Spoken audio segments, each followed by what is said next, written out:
Welcome, ladies and gentlemen, to another episode of Storytime with BDD. I'm your host, BDD, aka Brooklyn Dad.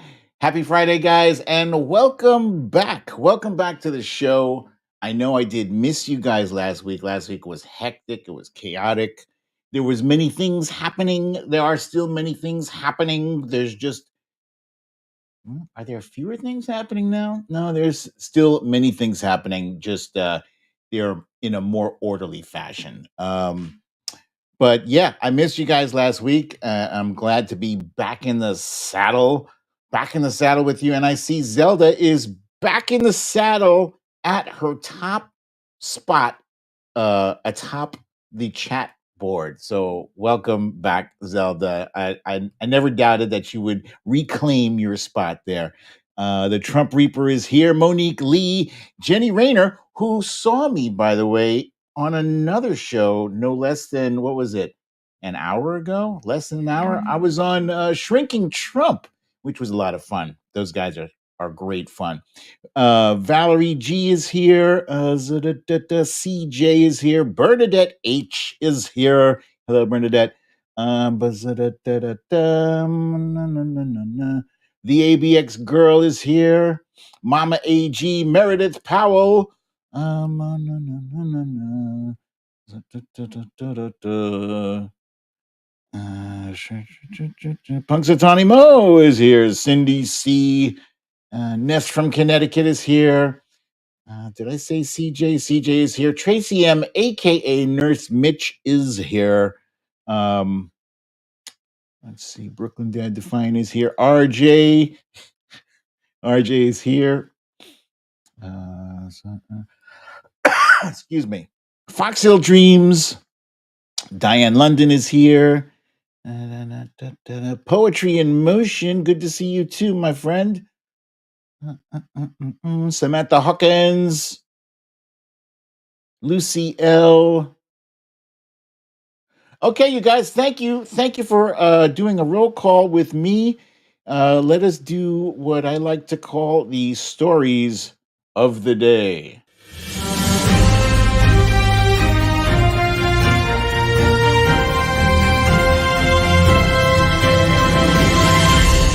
Stories of the day. Oh, that's not even the right picture. Damn it. That's from last week. And I had a good picture for this week too. Wait, let me see if I can put it up here, because that's no good. Yeah, let's do this. Let's do this. That.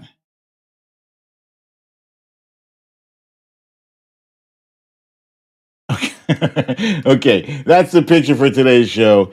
It's domestic terror Trump. And I do that because I don't do that lightly, ladies and gentlemen. Donald Trump, for all intents and purposes, is a domestic terrorist. Yeah, I said it. I will say it in a court of law and a stack of Bibles, goddammit.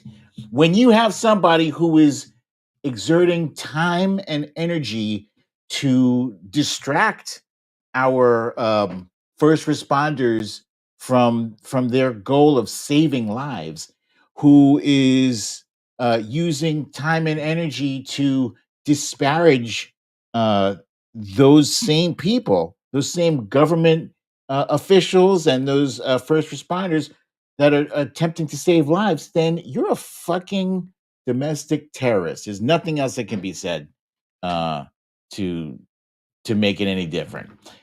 So yeah, Hurricane Milton followed on the heels of Hurricane Helene. Just back to back hurricanes. This one cut across Florida, leaving in its wake catastrophic damage and some deaths. Kamala Harris went on her own tour. It was a publicity tour, and it was not damaging. In fact, it was terrific for her campaign and for towards the goal of getting people to know who Kamala Harris is.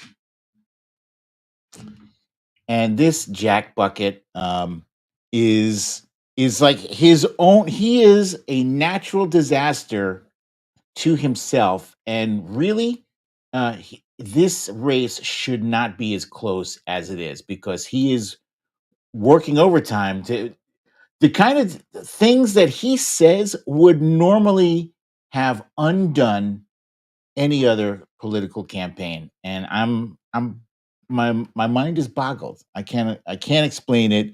It is bizarre. And I can only hope that all of that shit catches up to him.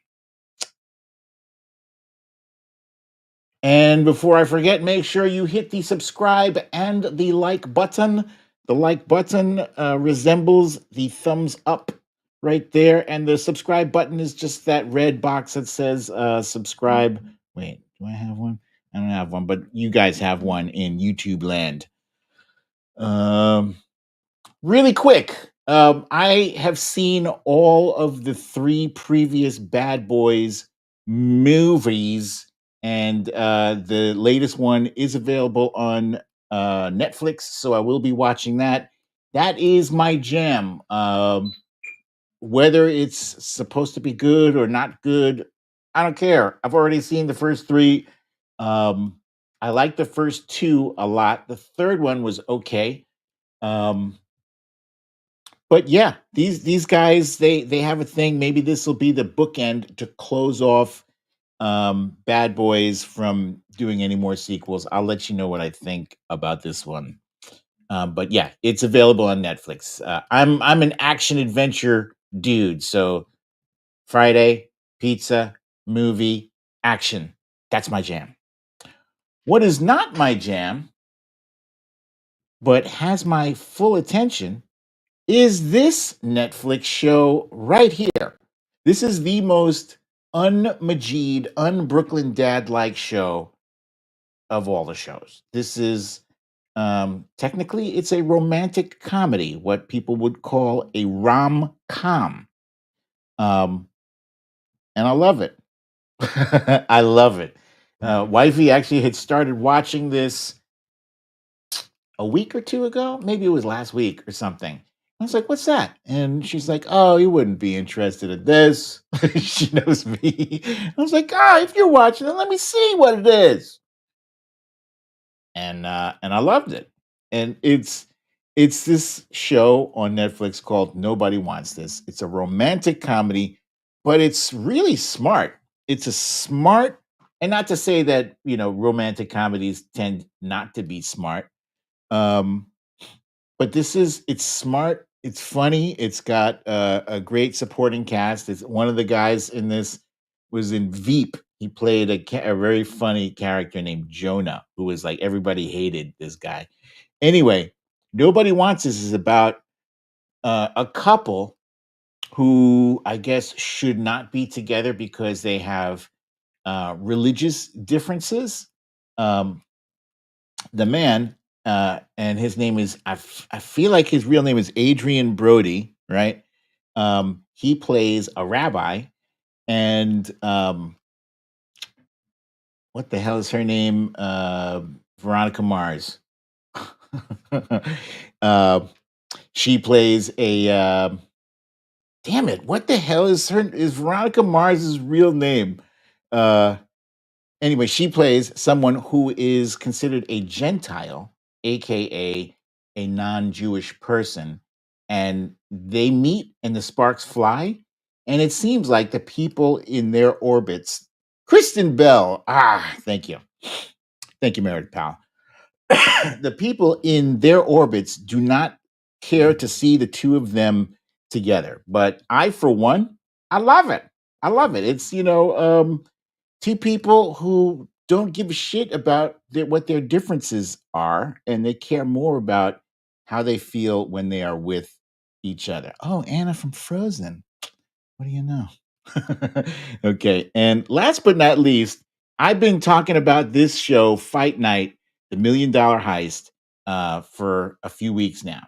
I finally did watch the finale last night, and it is, they could have dropped the ball on this thing. There's so many different ways they could have gone with this. I thought it was perfect. Thought it's perfect. It's all in. It's 8 episodes, and just to quickly summarize what this is, it's Kevin Hart plays a fast-talking guy who knows everybody in Atlanta back when Muhammad Ali was making his comeback to boxing in Atlanta. And he was fighting a guy named Jerry Quarry. And it was a big deal because it was his first fight back. And Kevin Hart's character, AKA the Chicken Man, decided that he was going to host a huge party for major players, movers and shakers, underworld shakers. What he did not realize, I don't think, was that it was going to be attended by like all of like the black mafia, basically. And also, what he did not know is that he was going to be targeted for robbery, and that he was going to be blamed for the robbery. And that meant that these very heavy black mafia dudes were going to be coming after him. So this movie is basically about him trying to stay alive long enough to clear his name. Excellent movie. Excellent. Excellent. It's not even a movie. Excuse me. It's a show. 8 episodes. If you haven't seen it, it's on Peacock. I can't recommend anything. It's Adam Brody. I thought it was Adrian Brody. Okay. Zelda says Adam Brody. I have to believe her because that's Zelda. Um, okay, so that's that. Let's get into what's been going on. Hurricane Milton is has been talked about by meteorologists and people in the news as an historic storm, one for the ages. It was a big one. Excuse me. It came through the Gulf of Mexico and crashed into Florida in the Tampa. No, not Tampa. It was slightly below Tampa, something key. Anyway, uh, that basic vicinity. And it was a category 5 at one point, then it weakened to a category 3. But as you all know, a category 3 is nothing to sneeze at. It is serious. Many people were evacuated. There's like a forced evacuation, and it was so bad. The mayor of, I think, Tampa said, "If you stay, you will die." You know that's when it's time to leave when somebody says you gonna die. Um, so so yeah, this was very serious, and while it did not so far, it has not yet uh, resulted in as many deaths as the hurricane that preceded it, Hurricane Helene. Excuse me, Hurricane Helene has more than 200 deaths. It's right now around between 16 and 20 people have died so far. And yeah, Jenny Rayner here is saying, thankfully, they evacuated. A lot of people did. I'm seeing on the news every day now. I'm seeing people who are still being rescued. People who decided to hang in there for whatever reason. It's not necessarily an easy thing. We all think, oh, why didn't they just evacuate? That's what I think. They should have just evacuated. What are they trying to do? Some people can't afford it for whatever reason. Because you think about the idea of evacuating, it means you are picking up and going somewhere else, somewhere that's safe. Safe costs money. Picking up and go costs money. If you have a car, it's going to cost you some gas to get where you're going. Where are you going? You don't even know. You're going to go somewhere far enough to be safe. That's going to cost you some money. And then it's going to cost you some money for food if you're eating out because you're not home. You can't cook. So you got to eat out. Then you got to pay for hotel money. And then there's incidentals, whatever incidental is, shit that just happens. You blow a tire. Now you need to fix your tire, replace it, whatever. All these incidental things that cost money, and everybody can't necessarily do that. So I understand why some people stay. Bill Bunty wants to know, is there an update on that Lieutenant Dan guy? What It's funny because this Lieutenant Dan is a thing. I saw a video of him sitting in his boat. I'm hearing many different things. Some people think he's a scammer. He's got like a GoFundMe, and people have been. I think he's got $20,000 in his GoFundMe or whatever. Which isn't, I mean, it's a lot in one lump sum, but it's not like, you can't live off of 20 grand, maybe for 3 months or so. But um, I did see a video of him sitting in his boat in Tampa, and it was a little tiny boat. You couldn't, it's not like even, it was just a bit bigger than a rowboat, and he was going to wait it out in that boat. He would have most certainly died. So I think I do believe he's still alive. Is anybody got any update on him? Let's see. Watcher Soko. Hi, Watcher Soko. She says, this morning I read he made it through okay. And Foxhill Dreams confirming that. Thank you. Thanks, guys. So the recovery effort is underway. Now imagine, you are in the path of a dangerous storm, deadly storm, whether it was Helene or whether it was Milton, you know, um, if you are directly in the path of that thing, chances are your house, for instance, chances are your house is going to be flattened. This hurricane alone, Hurricane Milton, spawned dozens of tornadoes. And a hurricane is bad enough. Now you got to contend with tornadoes tearing through your shit. As you guys know, tornadoes, they go from an F0 to an F5, and the difference is how much damage they do, how fast their funnel is rotating. And a lot of people were devastated. If they weren't hit by the tornado, they were hit by the hurricane. So it was like a just terrible 1-2 punch. And so what compounded this, what made these disasters even worse, was the irresponsible actions of members of the Republican Party. And just let's take it all the way up to the top, all the way up to the top of the Republican Party, the MAGA Republican Party. And at the top is Donald Trump.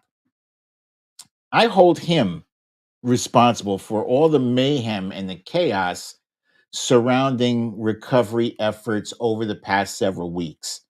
Or specifically, he tried to politicize recovery efforts in places like North Carolina and Georgia. Uh, Ironically, or maybe not coincidentally, these are also swing states. So he's trying to make some hay. He's trying to say, hey, the government's not doing what it's supposed to be doing. But according to everybody else, people on the ground, officials, government officials, local government officials, Republican local government officials, all confirmed, like, yeah, no, the government's doing great. President Biden, he said anything you need. He gave us his personal phone number. Since when is a president giving out his personal phone number to anyone? Now, this President Biden, is doing that. So it's hi Scott. Thank you for this shout out here. My friend Scott saying please like, share, and subscribe for Brooklyn Dad Defiant. Thanks, buddy. So yeah, that kind of shenanigans where he is throwing shit in the game. He's making people feel like they cannot trust the responders, that they cannot trust government officials. There was a rumor saying that FEMA was out of money, which is not true, and that FEMA was out of money because it had given $1 billion to uh, undocumented migrants. Completely not true. Completely not true. What are you doing this for? Dude, what the fuck are you doing this for? You used to be, first of all, Donald, you used to be the president of the United States. That office means something. That title means something. You have a responsibility. Hey, look, I'm nobody, right? I'm somebody, but in the overall political scheme of things, I'm nobody. I was never elected official or anything, but I have an audience. And I take this audience as, limited as it is compared to yours, compared to your millions and millions of followers. I take my audience very seriously. When I post something on Twitter, I make sure, damn as hell, that it is accurate. Why does it matter that, a few 100,000 people see something that's accurate? Because sure as hell, there's plenty of people on the right who love to just thirsty for spreading misinformation. They're first. Let's get out there first. Let's put this bullshit out here first. They say a lie travels around the world many times before the truth even gets out of bed. But I care. I care. I like to make sure that when I give you guys some information, that I've checked it and I've double checked it. And if I happen to find out that I've given out some bum data for whatever reason, this has happened. This has happened in the past, handful of times. I came in, I was wrong or whatever. I jumped the gun. I came out too quickly, didn't verify properly. Um, Ooh, excuse me. Sorry. I'm very sorry. I'm embarrassed. During my own show, I became distracted by a report saying that a solar storm brings northern lights all the way to Texas. Texas. So, any of you guys in Texas, if you happen to see some beautiful northern lights, please take pictures and post them on the Twitter. Thank you for that. But you know, you have a responsibility, Donald Trump, to be truthful. I can't believe I said that. You guys, I don't know if you guys saw the other day, Trump was on some podcast and he said, I'm basically a truthful person. And man, that dude burst out, the interviewer burst out into laughter. Burst out. Oh, Punxsutawney Mo posted pictures last night. I got to check out your pictures on your profile there. Um, Hang on. Let me see if I can find that real quick. I'm just going to type Trump, basically honest.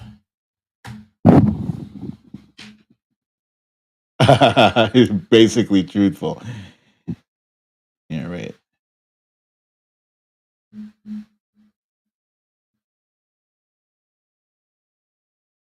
Let me see if I can share this.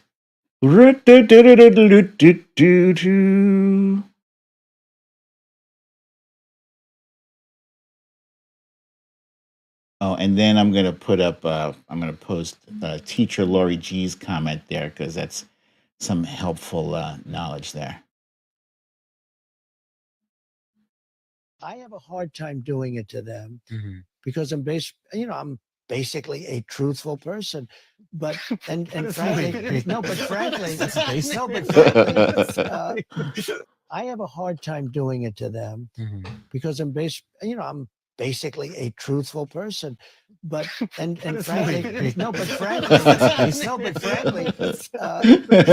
have a hard time.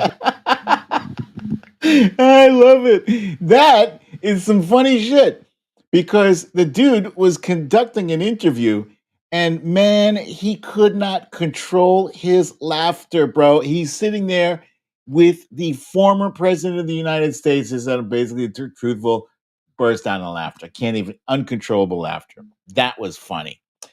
Cindy Kellner says, hi, BDD and everyone. I made it. Welcome, Cindy. And let me post up teacher Lori G's comment here. She says, people have to apply for help. Thank you for this. If they've been told there is no money, they won't even apply. These lies are horribly destructive and will turn people not getting adequate help into self-fulfilling prophecy.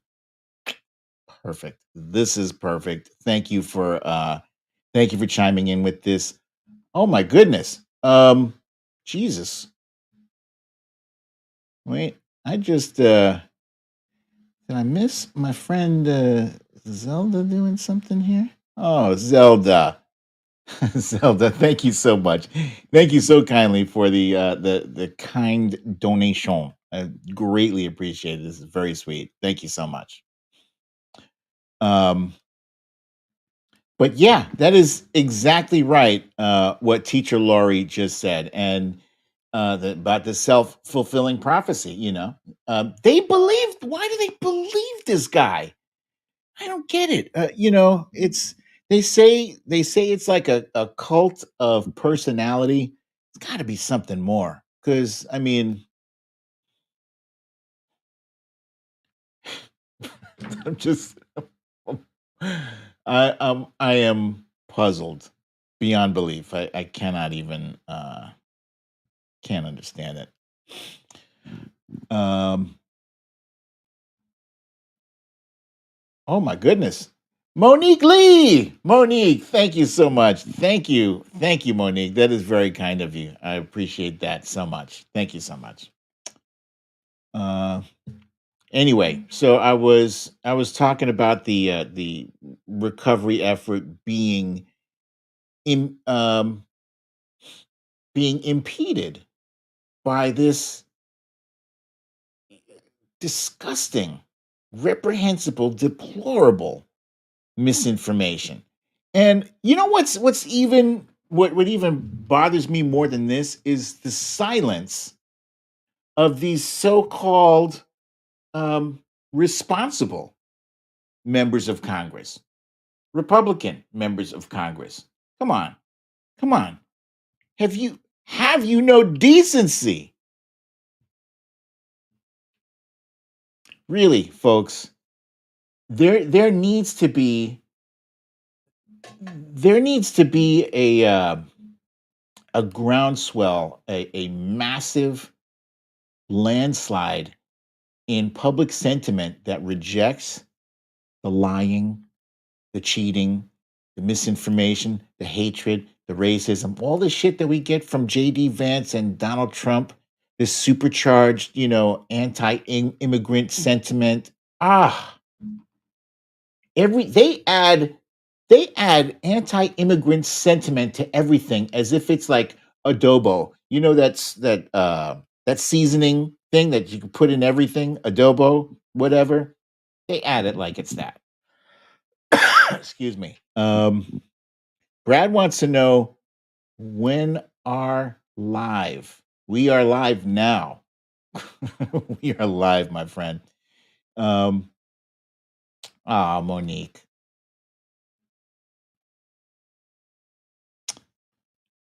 Thank you. Thank you for sharing that. Mm, mm, mm. And I would warn you guys, I'm I get mushy here, so let's try to keep those kinds of comments until, after the show. Okay, so where were we?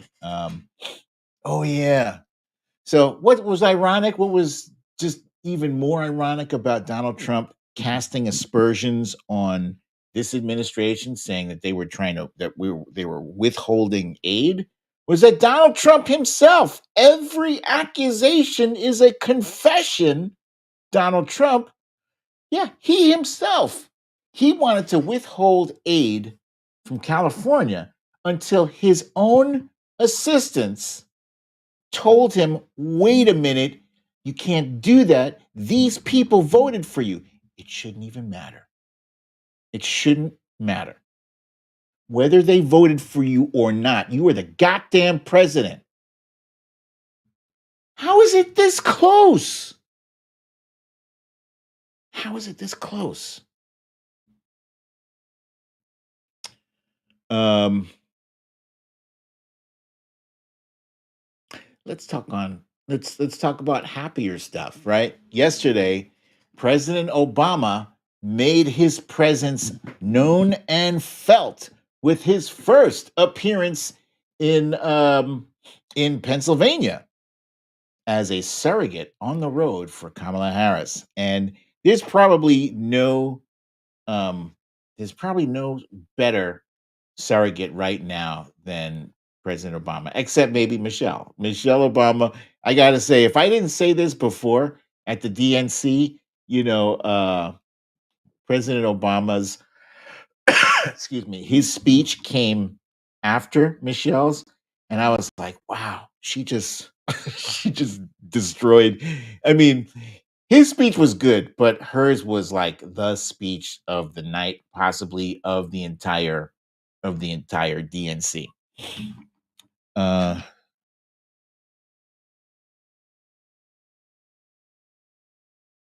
Bill Bunty says here in North Kakalaki, a guy was just arrested near Raleigh for a murder charge in Puerto Rico. Already, I've heard some maggots complain more about immigrants. I just can't deal with them. I feel you, brother. I feel you. So President Biden had some choice words yesterday. I think the funniest thing I heard was it was kind of a throwaway thing. He was talking about the price of diapers. He wonders, he was talking about that, and then he says, "I remember changing diapers," and then he rolls off to, "I wonder if does anybody think Donald Trump has changed diapers?" And then somebody in the audience was like, "His own." And President Obama, first he laughed, right? And that was probably more telling than what he said after. He laughed a bit. And then he was like, I wanted to say that, but then I thought better of it or whatever. Um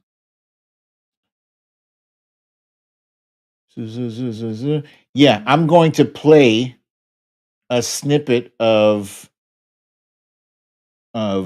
his speech that I thought was outstanding.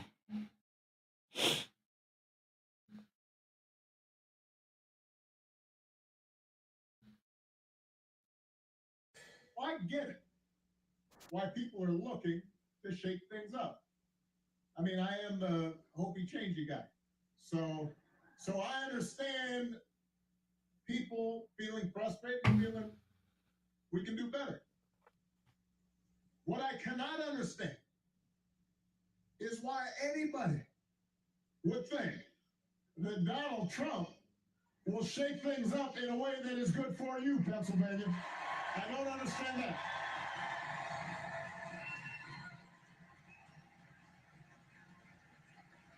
Because there is absolutely no evidence that this man thinks about anybody but himself. I said it before.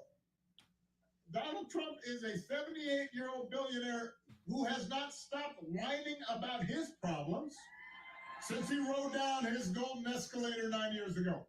Yeah, the 2-hour speeches, word salad, just, it's like Fidel Castro, just on and on. Constant attempts to sell you stuff. Who does that? Selling you gold sneakers and $100,000 watch and most recently a Trump Bible. He wants you to buy the Word of God, Donald Trump edition. Got his name right there next to Matthew and Luke. His running mate had the nerve to say Donald Trump salvaged the Affordable Care Act. I mean, Donald Trump spent his entire presidency trying to tear it down. And by the way, he couldn't even do that right. And now, 8 years after he was elected, when he was asked about what he was going to do, he says he's got concepts of a plan for how he'd replace it. Honey, did you do the dishes? I have a concept of a plan to do the dishes. How's that going to go over? If it wouldn't work for you, why in the heck should it work for the President of the United States?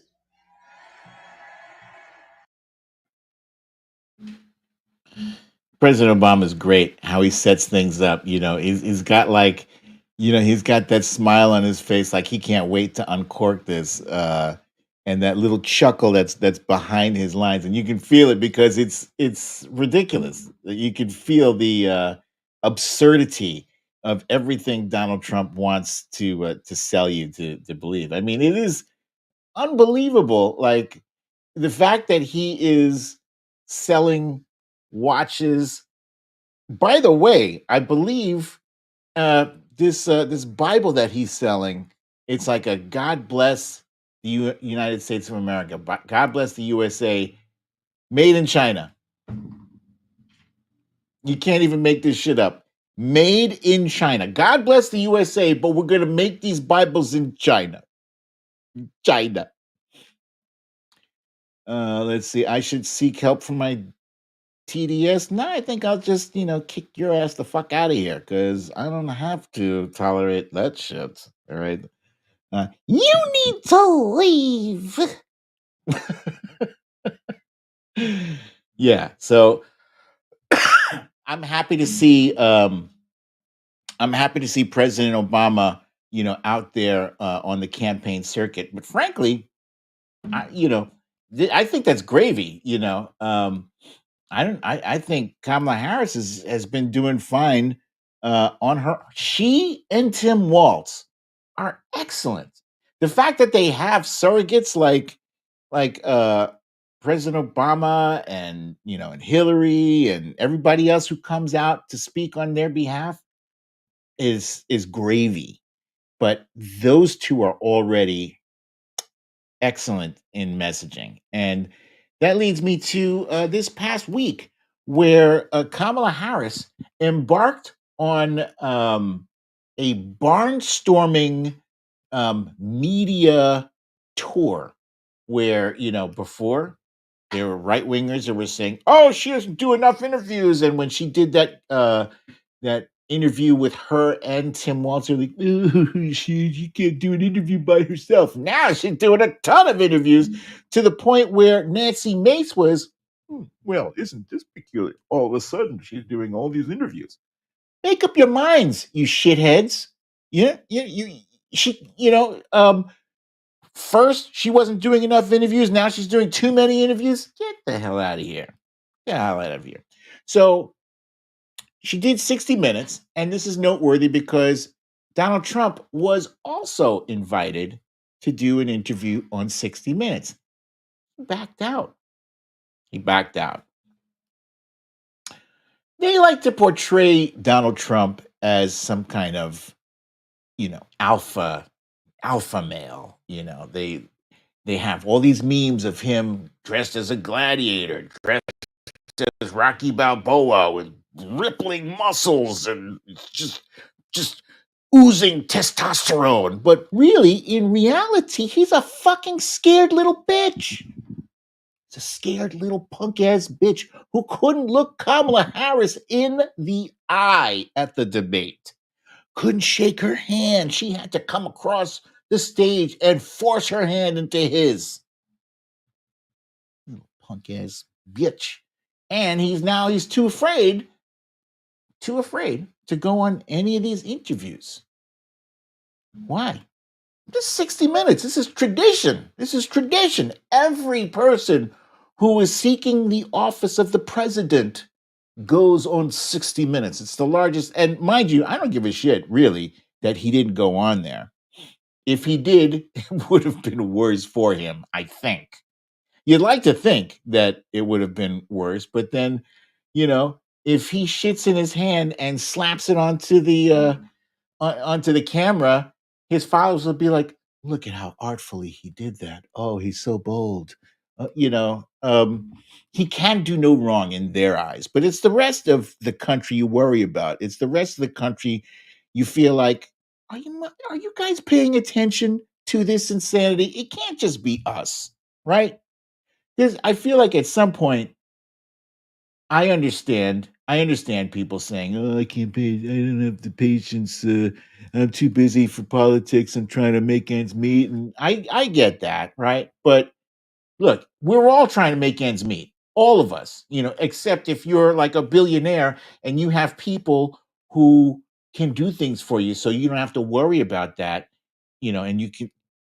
The rest of us have to worry about how we're going to pay the bills this month or pay the bills next month. We have to actually physically sit down and write out our expenses and figure out how we're going to make things last and all that.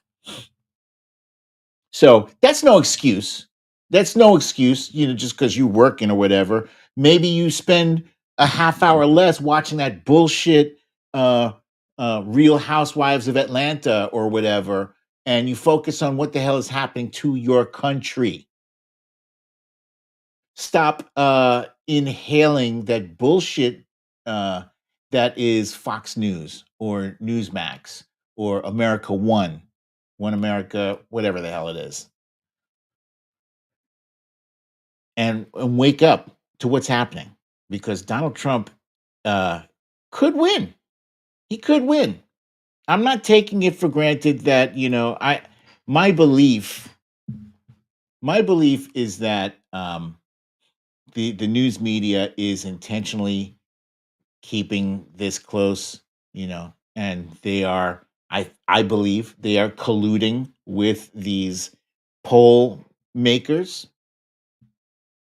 Think about it, right? Whenever you see a poll, it's always CBS Marist poll or ABC News, some other college poll, Washington Post, such and such poll. It's always like a news organization and some other polling group, right? It is in their interest that we continue to click out of fear of what's happening. I need more information because I'm scared of what's about to happen.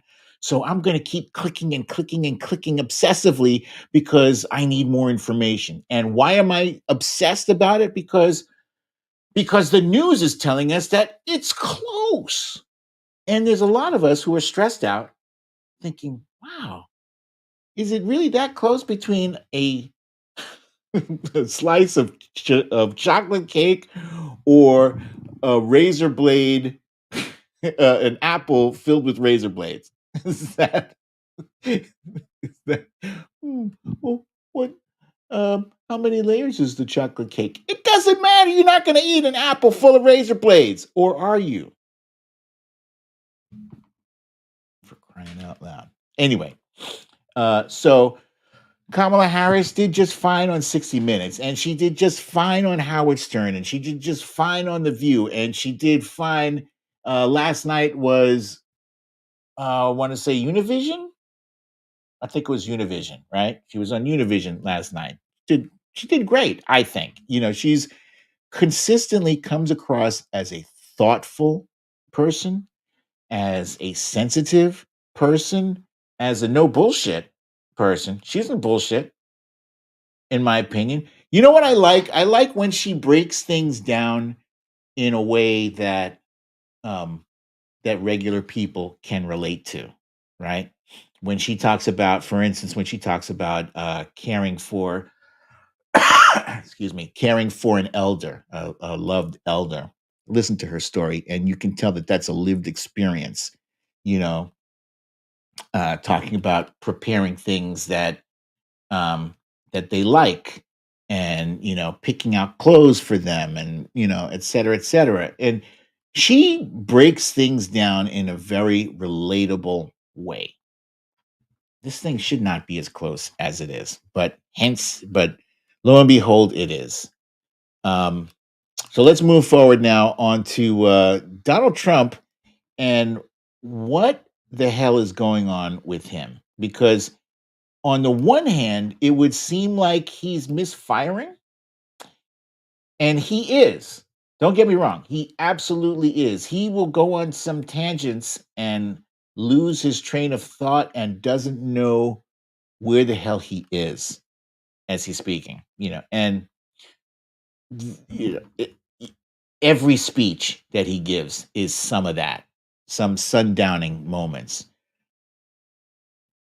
On the screen in front of you, I have a picture of when he attended the NABJ conference, the National Association of Black Journalists. Let me take a pause for a moment to show what Meredith Powell has put up here. Look at the red wave of 2022. That didn't happen, and Republicans haven't changed a single fucking thing. Thank you for this. I'll thank you for that, Meredith, because that actually helps to put things into perspective. Yeah, let's tack that onto what I was just saying about how the media is kind of intentionally putting their fingers on the scale to keep us, clicking and keep us tuned in, so to speak. Um, but anyway, um, at this convention, he sat down. He was late. First of all, he was late. Second of all, um, Rachel Scott, the woman sitting on the stage with him, she asked him a question, right? But the question was more in the form of a statement. So what she did was she recapped a lot of his worst hits, right? And that's not hard, take you like 10 minutes to write a list. You yourself, you could sit here, without looking on the internet at all and write down some of the worst things he has said.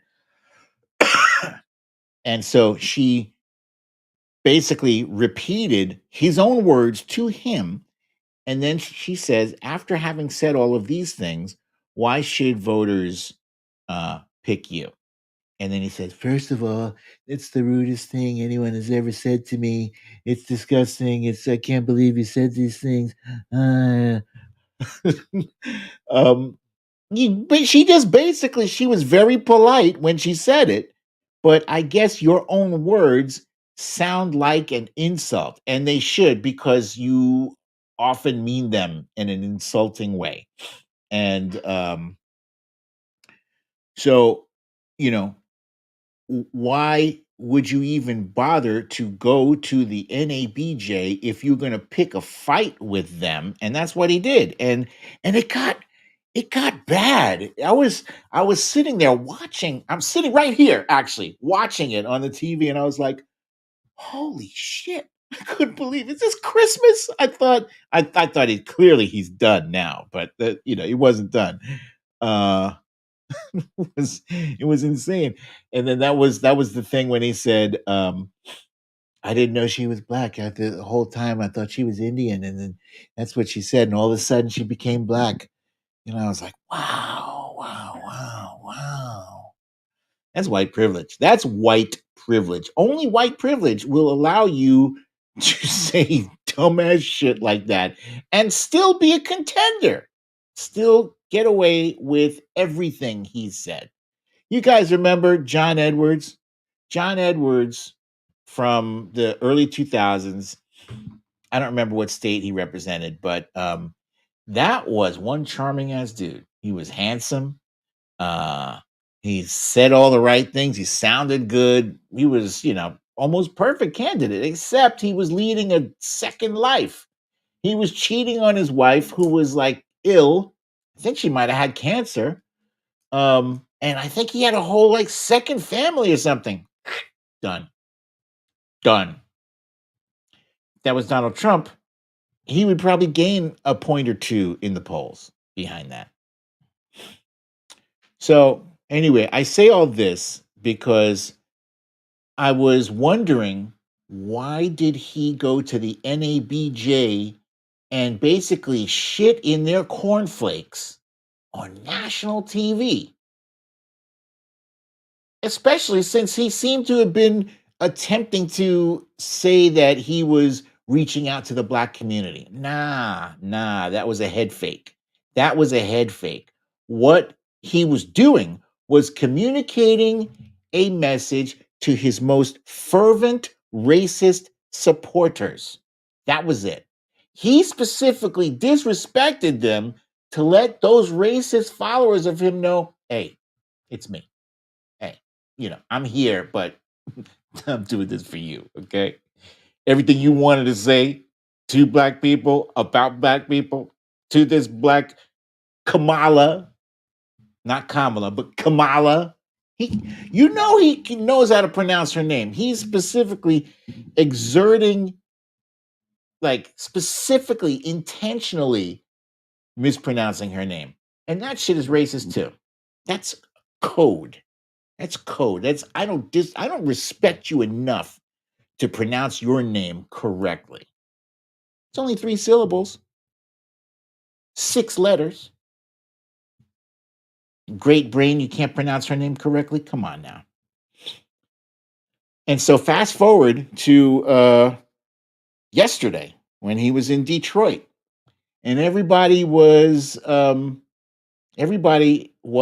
is focused on what he said at this Detroit Economic Club uh, speech. Let me cue this up for you.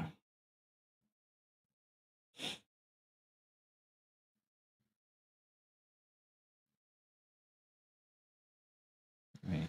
Come on now. I get it. Right. Come on now. Where the hell is it? My goodness. You're right. Yeah, hang on. I got it. Detroit.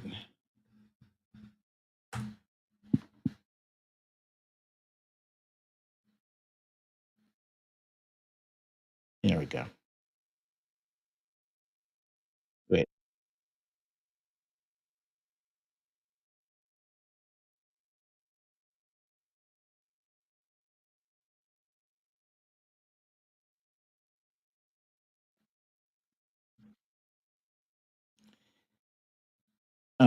Yeah.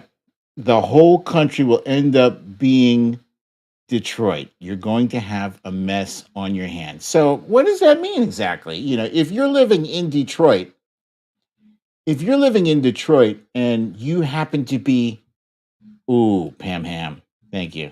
Yeah, there's so many of these examples, but I'm going to put this up because I just saw you put this up here. But he can sure say Barack Hussein Obama. He can't say Kamala Harris, but he can say all 3 names: Barack Hussein Obama. Thank you for this.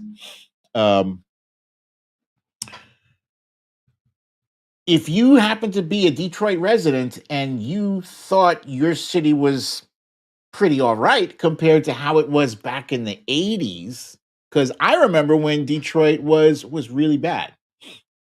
you know um, Detroit had a reputation of being, crime ridden, but what I'd heard recently was Detroit was on the upswing, was making progress, was making moves. Could be wrong, but no, that was code. That was code. If you are ever on Twitter and and the discussion is gun violence, right? And somebody throws Chicago into the conversation. Chicago is code for black violence. Just so you know. Just so you know. All you have to say is Chicago. Or so instead of saying Detroit, he could have said Chicago, or he could have said Harlem, New York. Harlem, back in the day, used to be considered one of those neighborhoods you don't want to be in after a certain hour. Okay. Not anymore. It's been highly gentrified. I think the Clintons moved in a long time ago, maybe 20 years ago. They've been there. And Harlem had been up and coming, but it's like it already came. you know.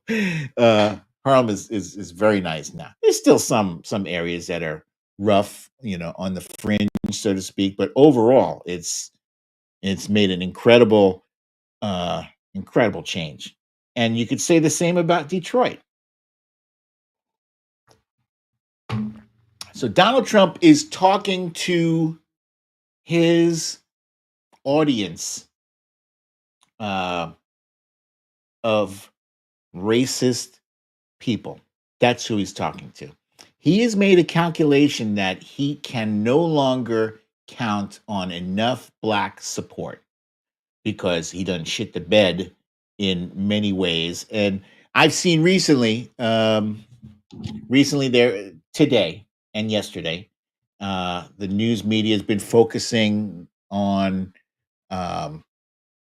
on the Harris campaign reaching out to black male supporters. Today, some news organizations, I think CNN was trying to make a case that President Obama was scolding black men, talking down to them or whatever. I think Nina Turner was actually taking issue with President Obama for his tone in speaking to black men. Hey, he's earned that right. He's our president. He's our president. You know, um, I think he's earned the right. This is so apparently there is like a subsection of black men. I would not say that black men are a monolith because we are not. There's many different shades, and I don't mean color, skin complexion. I mean there's many different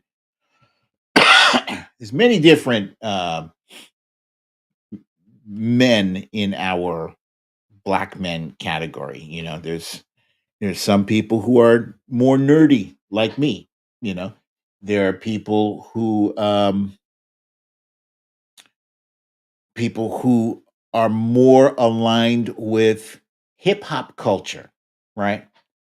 I'm making a point here. Hip hop culture traditionally has been very disrespectful of women, referring to women as bitches and hoes. You know this. If you've heard a rap song, if you've heard one rap song, you've heard a lot, and you often hear them denigrated in rap music. And that's a whole mentality, okay? That's a whole mentality. And to be respectful in some circles is considered weak. So when some black men, not all, but I would say anywhere from 10 to 15%, when they see uh, Donald Trump being disrespectful to people, to women, men, they're just being disrespectful, whatever. They look at that as strength. And that's not strength. That's not strength at all. Strength is having the ability to put somebody down, but opting to use your strength to pull someone up instead of to push them down. That's real strength.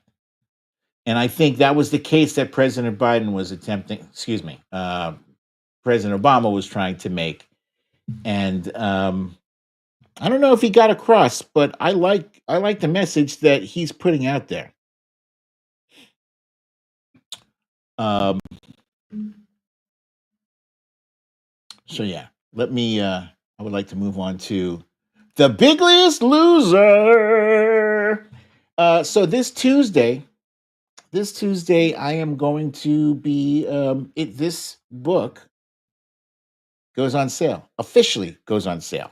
It is now available for pre-order. So tell your friends, tell your family members, and I mean it. I mean it. Tell everybody you know to pre-order this because because this is easily the best thing I've ever produced in my life.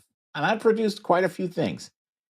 And when I say best thing produced, I'm excluding my kids, obviously. I don't really look at that as producing, as creating or procreating. Obviously, the kids are the best thing I've ever had a hand in. But the more people who pre-order this, um, the higher ranked my book gets. And I need to get a lot of eyeballs on this book, and I'll tell you why. Right when I published The Littlest President 4 years ago, it was March 21st, and we still hadn't even selected our nominee yet. We didn't know if it was going to be Joe Biden or Elizabeth Warren or somebody else. We didn't know. In fact, Joe's campaign was running on fumes at the time. So those of you, does anybody remember in The Littlest President the name of the candidate that ended up beating Donald Trump? Because it wasn't Joe Biden. Joe Biden was in the book, but there was a candidate that I named, and let me just see who who can remember that name. Just throw out, see who's fastest to the draw in this answer here. If not, I'll tell you. Um, but aside from that, there's a lot of stuff that didn't go into this book, The Littlest President, that was like absurd and absolutely deserved to be in the book. Like, for instance, his whole speech about the bleach, that was crazy. That was just batshit insane. Okay, you guys are close. Trump Reaper says anyone blue. Cindy C says blue. Um, so yeah, it was candidate somebody blue, and he had a question mark on his head. That was funny. So no, it didn't include that whole press conference about bleach or the UV light. It didn't include stuff about George Floyd. It didn't include um, how he was having these massive COVID spreading rallies. It didn't include all of this stuff. Didn't include January 6th. It didn't include, the debate where Joe Biden told him, shut the hell up. All this stuff, right? So I thought it was important to note this, not just for history, because this is kind of like a historical account. There's so much in here that is really uh, essential to capture. Um,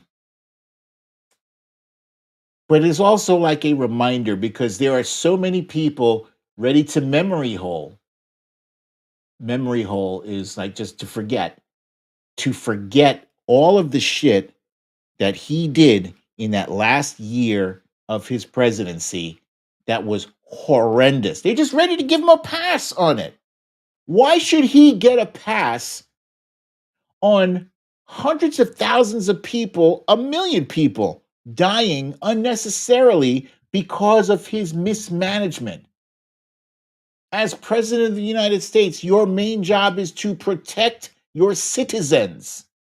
First and foremost, that is your job. And he failed miserably. That was the test, and he failed. President Biden had the test. He had two. He had the swine flu and Ebola. And neither of those things ballooned. I think the swine flu ended up being 12,000 deaths, which is a lot, but in the context of 12,000 or a million, 12,000 is, tragic, but nowhere near as bad as COVID. There's no comparison. He's the only president since Herbert Hoover to lose 3 million jobs. 3 fucking million. There were long stretches of time where we had no toilet paper.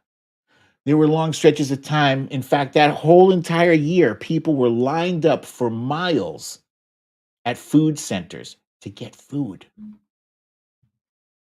People are stuck on, oh, when Trump was president, gas was cheap. Yeah, that's because nobody was going anywhere except when they were going to drive to pick up food. But for the most part, everything was shut down.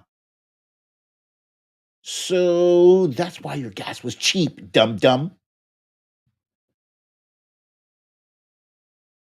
When Trump was president, things were affordable. It was a great economy. So yesterday, President Obama made a great statement, and to that extent, and he says that, yeah, the economy was great because he was handed my economy. He didn't do anything to make that economy hum. I did that. And I so appreciate that President Obama brought that to the forefront. I'm going to try to retweet that as often as I can because it's important to get that message out there.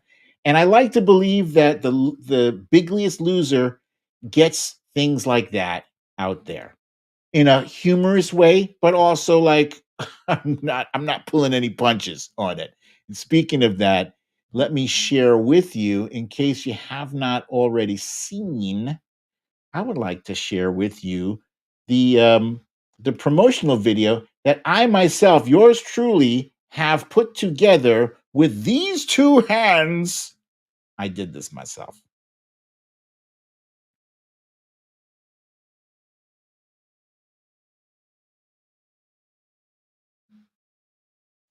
Hi, folks. Brooklyn Dad here. And do I have some exciting news for you? 4 years ago, I published The Littlest President, a story about a horrible little man, Spanky McDumbass, who somehow defied all logic and reason to become the most powerful, deplorable little man on earth who did terrible damage to America and was ultimately defeated. But instead of just going away like a good little loser, Spanky refused to accept defeat, and the bigliest loser tried to overthrow the will of the people. And then he ran for president again to avoid going to prison for the many crimes he committed. This story has everything: humor, crime, horror, treason, diapers, patriotism, and hope. The Bigliest Loser pulls no punches in telling that story, and it's available on October 15th on Amazon, Kobo Books, and on BrooklynDadDefiant.com. Pre-order your copy now.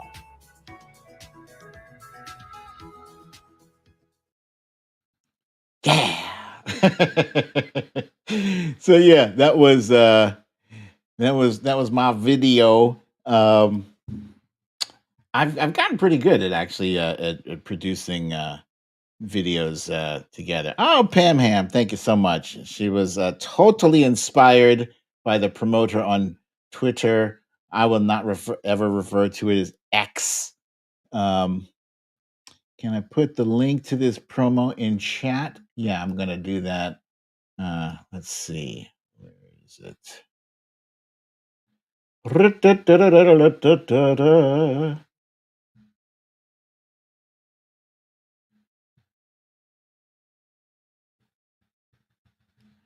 Okay, where is that? Here.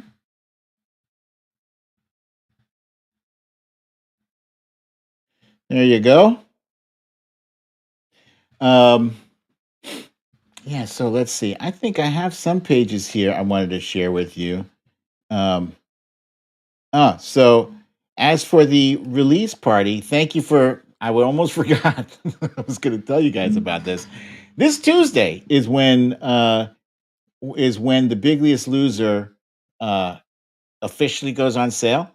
And so I will be doing a special episode of Storytime with BDD on Tuesday. And the purpose of it will be to read directly from The Littlest Present. I mean, not The Littlest Present, excuse me, The Biggest Loser. And I will be doing so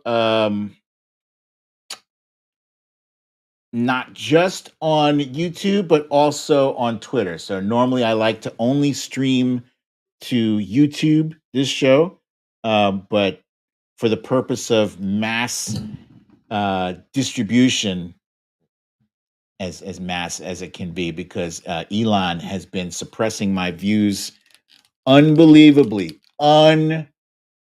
So just so you know, right?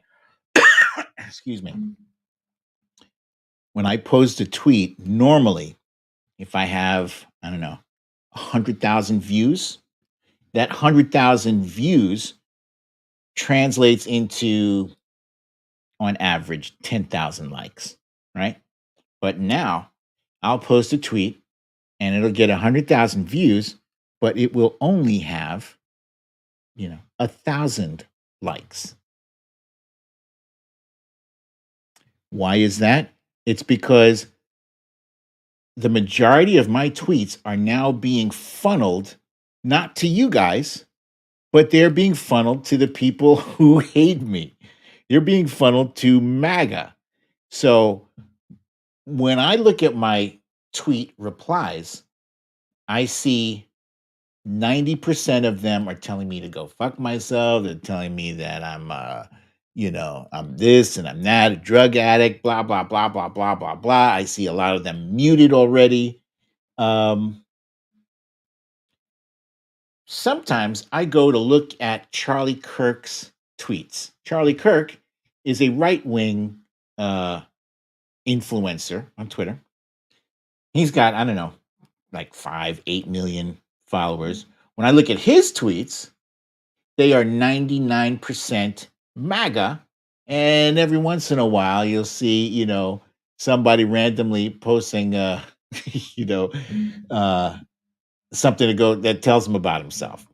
Same thing with Ben Shapiro. Same thing with all of these right-wing influencers. They're not getting, they're not getting shit upon. So Elon Musk has clearly decided that the only way he can ensure a Donald Trump win is to suppress the loudest and most effective voices on Twitter. If I wasn't a threat, you wouldn't need to suppress my shit, right? So that's what we're dealing with. So I do intend to fight as hard as I can to make sure that I get the word out there about this book. I'm going to be doing Stephanie Miller's show and probably John Fugelsang's show. I think I mentioned I was on Shrinking Trump today. That was a lot of fun. Let me see if I can pull that up here. Oh, hang on before I do. This is funny. Yeah, technically that is true. He's South African. And that is an important distinction to make. Let's see. Present, share, show.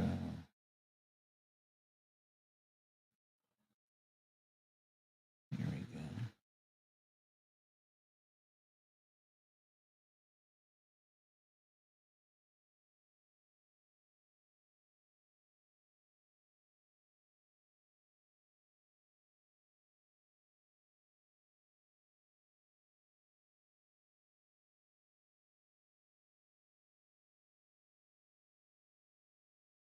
Come on now.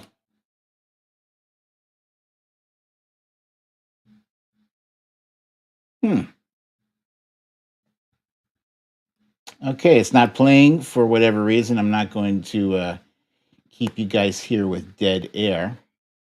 But go go to the Really American YouTube and check that out. That was a lot of fun in case you hadn't seen it. In the meantime, I do have some pages for you. Teacher Lori, it's funny. She won't even spell his. She won't even spell his name out. That's funny. That's good. Yes, I was talking about the book there. And let's see. Let me add this here. Okay, so while the disease was busy spreading, Spanky was busy. He was busy golfing. He was busy having rallies. He was busy raising money for the election. He was busy suggesting that disinfectant might be the answer to COVID. The only thing Spanky was not busy doing was telling Americans the truth about COVID. I would also like to point out that John Kelly, my illustrator, the artist of this book, did a phenomenal job of rendering my sketches, my rudimentary and crude sketches, and translating them into beautiful pieces of art. The color was just outstanding. I think he really outdid himself on this book here. Just outstanding. He called his opponent Sleepy Mo. His opponent was riding bikes, going out to meet protesters. His gatherings were small and safe. Spanky was having super spreaders, which caused more of his supporters to die, but he didn't care one bit. Spanky was a sociopath. I don't know if you guys can see on the screen there if you're just listening, excuse me, the page that I have here has President Biden on the left, and he is having one of those. I remember seeing those, and I thought that's weird. It's a weird visual, but it's also, I thought it was important that it was more important for President Biden or for Joe Biden, excuse me, to demonstrate responsibility, a responsible gathering. And thank you, Clarosa. Thank you for that. I thought it was more important for him to demonstrate that than for him to have big, massive numbers the way Spanky did. And I want to point something out because I heard a clip today where Donald Trump was talking about circles. He was talking about how Joe had those circles that he couldn't even fill all the circles. He had to get press members to sit in the circles and blah blah blah blah blah.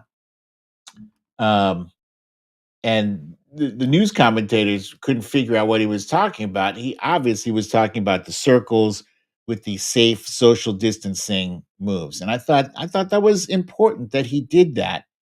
That he was sending a message. I care less about stroking my own ego and I care more about your safety. That was the takeaway from that. It's not that he couldn't get 10,000, 20,000 people to come out and support him. He could have easily, but then that would have made him a hypocrite and that would have made him irresponsible. Those are labels that Donald Trump wears with pride. He doesn't care about being an irresponsible hypocrite. Joe Biden, on the other hand, does. And that's why he won the presidency. Let's see. Let's go back to this here. I have another page. Over the next just so you know, these pages are, I'm skipping a bunch of pages in between. These aren't, this page doesn't fall after the previous one in the book. I just wanted to give you guys a little sampling. Over the next 3.5 years, the Harris administration regained and added 16 million jobs, signed a major infrastructure act, signed the CHIPS Act for semiconductor manufacturing, signed the PACT Act for burn pit injured veterans, reduced the price of inhalers and insulin to $35 a month, made a $369 billion investment in climate change, the biggest in history, forgave $138 billion in student debt, and much, much more. Spanky, meanwhile, was busy golfing. If you guys look, and you can see in the background, that's Spanky there playing golf. Now, obviously, he wasn't playing golf on the White House lawn. He was taking creative license to kind of just imagine you could see him playing golf for the purpose of the narrative in the book, and running for office to stay out of prison. Um, where was I? Okay, so yeah, I thought it was equally as important to me to be able to list the accomplishments of the Biden Harris administration, as well as extolling the virtues of Vice President Kamala Harris. I had the advantage with this book of now knowing who our nominee is. Here's the funny thing. I talked about this a little bit on Shrinking Trump today. Was that I almost didn't do this book. You guys would remember. I think it was who was on my ass more. I think it might have been the Trump Reaper. The Trump Reaper was always asking me, "Hey, what's up with the book?" It was always the Trump Reaper. I used to dread your questions asking about it. I used to try to pretend like I didn't see your questions, but I saw them always. I was, you know, they were the media was constantly talking about Joe Biden's age. Joe's old and he's old and he's old. And it was a constant drumbeat and it was wearing me the hell down. And I always had for the whole time leading up to I was supposed to have this thing done, printed, published uh by June so that I could go to this event in July. There was a Netroots event in July I wanted to go to. And I wanted to have books with me to sell, but I wasn't feeling it. Wasn't feeling it all the way leading up to June. I was like, I was stuck. I was just creatively constipated. Sorry for the choice of words, but that's what it was. And I almost just abandoned the book altogether, just gave it up because what I was writing didn't feel true. It didn't feel true the way the littlest president did. Now there's no way to know. I was 8 months out from the election. There was no way to know that Donald Trump was going to be defeated. There was no way. And in fact, at one point, I remember thinking, if this knucklehead, if this asshole just is able to put together a month of not being the most crazy person we all know, he could potentially win. I thought if he decided to suddenly just be responsible, and stop being an asshole, he could have won easily. Easily. There was so much unnecessary shit that he did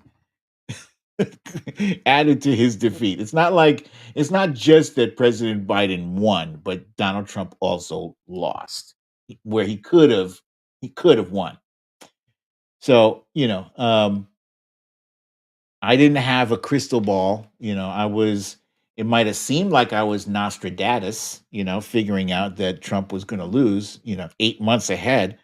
That was my feeling. That was my feeling. And I didn't, for some reason, in April, May, and June, I just didn't feel that. But then President Biden made that announcement July 21st, I think it was, that Sunday. And suddenly I was like, I have it now. When he passed the torch to Kamala Harris, I was like, oh shit, that's it. That's it.